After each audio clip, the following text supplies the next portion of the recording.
Kagulat World, buong Miami, gulantang. Sino nga ba ang mag-aakala na ang batang Filipina na pumasok lang bilang wildcard nung nakaraang taon ay magiging usap-usapan ngayon bilang hottest and most popular ace player sa mundo ng tennis? Ang pagbabalik ni Alexandra Alex Ayala sa Miami Open ngayong 2026 ay hindi lang basta tournament entry. Ito ay isang homecoming ng isang giant slayer. Matapos niyang patumbahin ang mga higante tulad ni Iga Swiatek at Jelena Ostapenko sa Hard Rock Stadium, hindi na lang siya basta rising star. Ngayon, bitbit ang kanyang bagong career high ranking na world number 31, si Alex Ayala ang manlalarong ayaw makatapat ng sinuman sa unang round. Ramdam na ramdam ang kuryente sa social media. Sa mga live tweets na naglalabasan, marami ang nagsasabing, the Ayala effect is real. Yung tipong kahit practice sessions pa lang niya, dinudumog na ng fans na may dalang bandila ng Pilipinas. Ang Miami Open ang naging saksi sa kanyang meteoric rise at sa kanyang pagbabalik ang tanong ng lahat. Kaya ba niyang higitan ang kanyang semifinal finish noong 2025 at tuluyang sungkitin ang corona? Sa script na ito, hihimayin natin ang emosyon ng fans, ang takot ng kanyang mga kalaban at ang determinasyon ni Alex na patunayan na ang kanyang tagumpay ay hindi tsamba, kundi simula pa lang ng kanyang dominasyon. Sariwa pa sa alaala ng bawat tennis fan naging takbo ng Miami Open noong nakaraang taon. Doon nagsimula ang lahat, ang moment na naging global sensation si Alex Ayala. Mula sa pagiging world number 140, bigla siyang naging headline sa bawat sports news outlet matapos niyang isa-isang iligtas ang mga pangarap ng Pilipinas sa court. Ang reaksyon ng mga tao sa Twitter at Facebook noon ay hindi lang basta saya, kundi pure disbelief. Maraming foreign commentators ang nagsabi na para siyang veterano kung maglaro, walang takot sa mata, kahit ang kaharap ay mga Grand Slam champions. Ang sentiment ng publiko ay malinaw. Alex Ayala isn't just playing for herself, she's carrying the pride of an entire nation that has been hungry for a tennis superstar.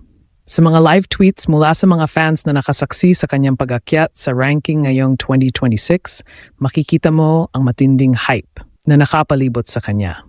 May mga nagsasabi na ang paglalaro ni Alex ay parang isang chess match, kung saan palagi siyang dalawang hakbang na mas mabilis sa kanyang kalaban. Ang kanyang lefty spin at yung mating determinasyon sa bawat puntos ang dahilan kung bakit tinawag siyang hottest player sa tour ngayon.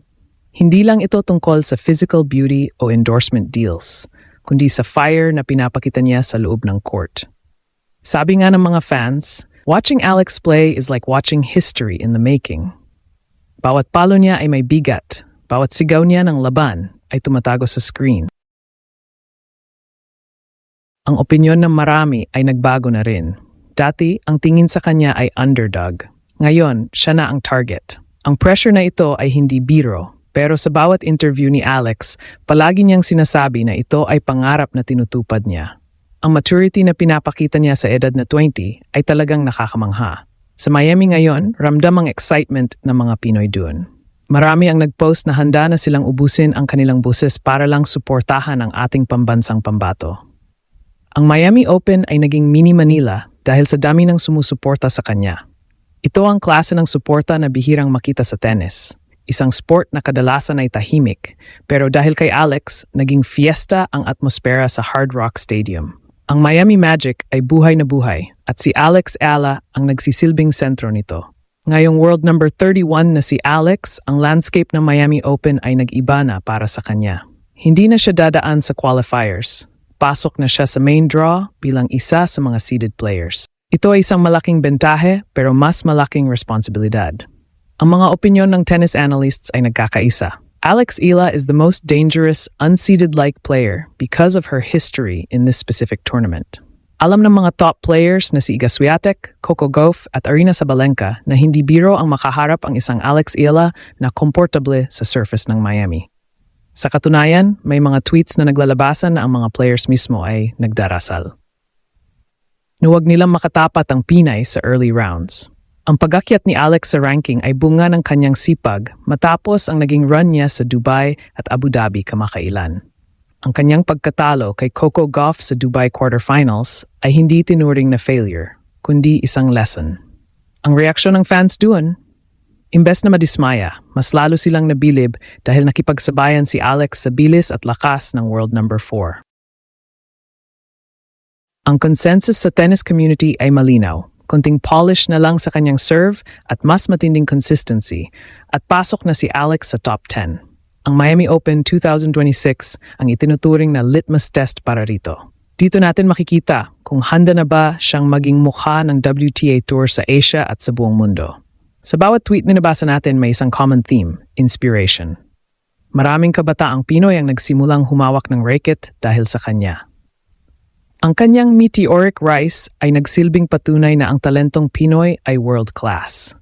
Sa Miami, hindi lang siya tinitingnan bilang isang player, kundi bilang isang popular icon. Ang kanyang popularity ay lumampas na sa tennis. Siya ay simbolo ng pag-asa. Ang laban niya sa March ay hindi lang para sa puntos. Ito ay para sa pagpapatuloy ng kanyang legacy. Habang naghahanda siya para sa kanyang unang laban, ang buong mundo ay nakatitig. Handa na si Alex na gulatin muli ang Miami. Handa na siyang patunayan na ang ace player ng Pilipinas ay narito para manatili sa tuktok. Walang duda, ang 2026 Miami Open ay magiging The Alex Ala Show. At tayong lahat ay may front row seat sa kasaysayang ito.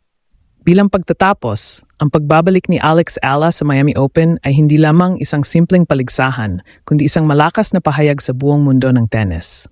Mula sa pagiging isang wildcard entry na puno ng pangarap, ngayon ay kinikilala na siya bilang isang global force. At ang hottest ace player na kinatatakutan maging ng mga veterano. Ang kanyang paglalakbay mula noong nakaraang taon ay nagsilbing mitsa ng isang apoy na hindi na basta-basta mayapula. Nakita natin sa bawat live tweet, bawat sigaw ng fans sa stadium, at sa bawat pagsusuri ng mga eksperto na si Alex ay hindi na lamang isang prospect, siya na ang standard.